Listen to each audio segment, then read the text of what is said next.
चलिए सीधे मुद्दे पर आते हैं। आज के इस क्लिनिकल एक्सप्लेनर में हम डायबिटीज यानी मधुमेह के अंदर की केमिस्ट्री को डिकोड करने वाले हैं। अक्सर ये बस एक बीमारी का नाम लगकर रह जाता है, लेकिन शरीर के अंदर असल में क्या बायोलॉजिकल खेल चल रहा है उसे समझना सच में बहुत दिलचस्प है। बिना किसी देरी के इस सफर की शुरुआत करते हैं। इस एक्सप्लेनर का रोड मैप बिल्कुल स्पष्ट है। डायबिटीज और इंसुलिन का बेसिक्स, मेलाइटिस बनाम इंसिपिडिस, टाइप 1, टाइप 2, मुख्य लक्षण और आखिर में लैबोरेटरी डायग्नोस्टिक्स।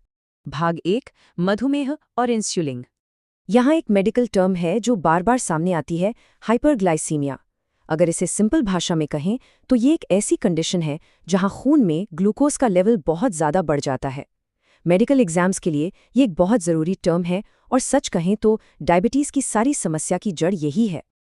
अब सोचिए कि इस ग्लूकोज को कंट्रोल कौन करता है। इसका मास्टर स्विच है एक हार्मोन जिसे हम इंसुलिन कहते हैं। और ये इंसुलिन कहीं हवा से नहीं आता, इसकी अपनी एक फैक्ट्री है, पैनक्रियाज यानी अग्न्याशय की बीटा कोशिकाएं। तो जब भी इंसुलिन का जिक्र हो, पैनक्रियाज की इन बीटा कोशिकाओं को ध्यान में रखना काफी जरूरी है। और ये बहुत ही शानदार तरीके से दर्शाता है कि इंसुलिन और ग्लूकोज के बीच का रिश्ता एकदम सीसॉ जैसा है। एकदम सिंपल लॉजिक। अगर ब्लड में इंसुलिन ज्यादा है तो ग्लूकोज कम हो जाएगा, लेकिन अगर इंसुलिन कम हुआ तो ग्लूकोज आसमान छूने लगेगा। पूरा का पूरा डायबिटीज का मैकेनिज्म इसी एक छोटे से सीसॉ पर टिका है। भाग 2, मेलाइटिस बनाम इंसिपिडिस। इन दोनों नामों में कंफ्यूजन होना बहुत आम बात है। देखिए, डायबिटीज मेलाइटिस वो कंडीशन है जहां इंसुलिन की गड़बड़ी से ब्लड ग्लूकोज बढ़ता है, लेकिन डायबिटीज इंसिपिडिस बिल्कुल अलग कहानी है। इसमें इंसुलिन अपना काम एकदम ठीक कर रहा है, ग्लूकोज भी नॉर्मल है, पर प्रॉब्लम किडनी में होती है जो इसे ठीक से फिल्टर नहीं कर पाती। तो याद रखिए, मेलाइटिस इंसुलिन की विफलता है और इंसिपिडिस किडनी के फिल्ट्रेशन की विफलता है। भाग 3, टाइप 1 मधुमेह। टाइप 1 में शरीर के अंदर एक बहुत बड़ा बायोलॉजिकल फेलियर हो जाता है। होता यह है कि पैनक्रियाज की बीटा कोशिकाएं इंसुलिन बनाना पूरी तरह से बंद कर देती हैं, यानी इंसुलिन की फैक्ट्री में परमानेंट ताला लग गया। और जैसा कि हमने पहले देखा, बिना इंसुलिन के ब्लड में ग्लूकोज का बढ़ना तो तय है। ये जानना भी बहुत जरूरी है कि ये असर किस पर डालता है।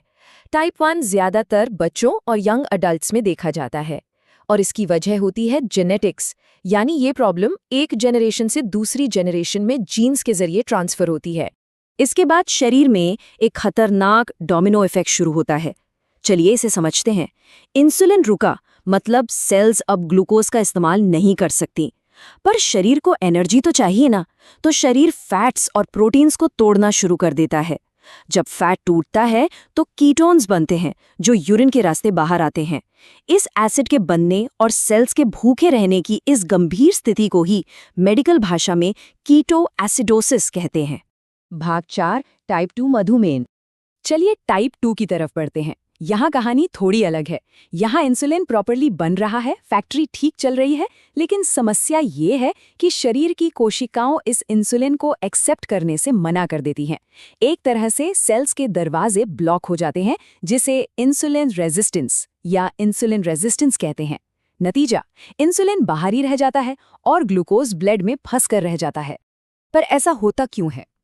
असल में टाइप 2 डायबिटीज का सबसे बड़ा कनेक्शन ओबेसिटी यानी मोटापे से है। शरीर में जमा एक्स्ट्रा फैटी टिश्यू फिजिकली इन सेल रिसेप्टर्स को ब्लॉक कर देते हैं।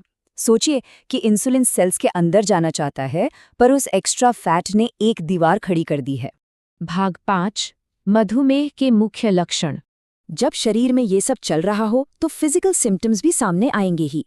सबसे पहला है पॉलीयूरिया, यानी यूरिन की मात्रा का बहुत अधिक बढ़ जाना, क्योंकि शरीर उस एक्स्ट्रा ग्लूकोज को बाहर निकालने की कोशिश कर रहा है। साथ ही बहुत ज्यादा थकान और कमजोरी महसूस होना। और याद है हमने कीटो एसिडोसिस में फैट टूटने की बात की थी, उसी वजह से अचानक वजन भी कम होने लगता है। इसके अलावा इर्रेगुलर हार्ट बीट भी इसका एक गंभीर लक्षण है। भाग 6, प्रयोगशाला परीक्षण। अब आते हैं इस बात पर कि लैब्स में इस बीमारी को पकड़ा कैसे जाता है। इसका सबसे बड़ा हथियार है HbA1c टेस्ट। इसका पूरा नाम ग्लाइकोसिलेटेड हीमोग्लोबिन A1c है। ये कोई आम ब्लड टेस्ट नहीं है, बल्कि खास तौर पर डायबिटीज को डिटेक्ट करने के लिए एक बहुत ही सटीक और स्पेशल टूल है। तो क्रूशियल पॉइंट ये है कि इसके नंबर्स का मतलब क्या है। अगर HbA1c 5 से 7% के बीच है तो सब नॉर्मल है। अगर ये 7 से 8% है तो ये एक वार्निंग साइन है, जिसे प्री डायबिटिक कहते हैं। लेकिन अगर ये आंकड़ा 8% से ऊपर चला गया तो इसका सीधा मतलब है कि पेशेंट पूरी तरह से डायबिटिक है। हालांकि HbA1c सबसे प्रमुख है, लेकिन डायग्नोस्टिक्स में कुछ और सप्लीमेंट्री टेस्ट भी काम आते हैं, जैसे oral glucose tolerance test GTT, random blood sugar RBS और फास्टिंग ब्लड शुगर FBS।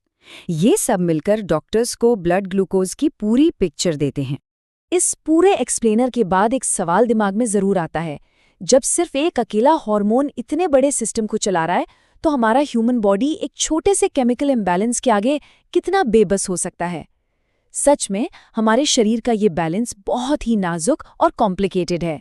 आज के इस विश्लेषण में बस इतना ही।